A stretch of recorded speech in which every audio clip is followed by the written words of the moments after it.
त्यामुळे पुणे शहरात वाहन तोडफोडीचं सत्र सध्या सुरूच असल्याचं पाहायला मिळतंय। काल बिब्बेवाडी परिसरात तोडफोड झाल्यानंतर आज पुन्हा पुण्यामध्ये तोडफोडीची घटना सध्या समोर आली आहे। येरवाडा फरासखाना या परिसरात वाहन तोडफोडीची घटना समोर आली आहे। त्यामुळे मोठी बातमी सध्या समोर येते। पुण्यात वाहन तोडफोडीचं सत्र सुरूच असल्याचं पाहायला मिळतंय। या संदर्भात अधिक माहिती घेऊयात आमचे प्रतिनिधी रोहन कदम यांच्याकडून। रोहन, पुणे शहरात वाहन तोडफोडीचं सत्र सुरूच आहे, का अधिक माहिती?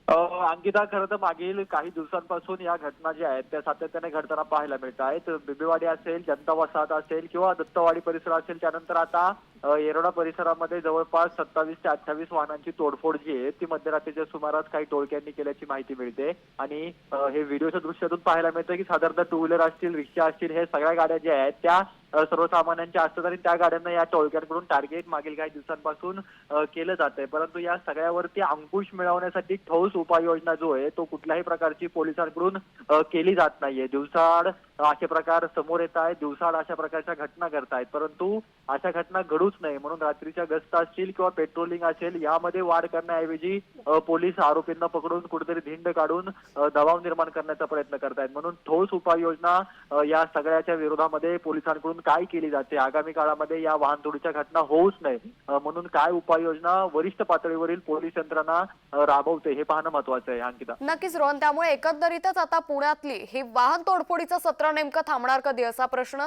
सामान्य पुणेकर उपस्थित करू लागलेत। धन्यवाद रोहन, आपण दिलेल्या सविस्तर माहितीसाठी।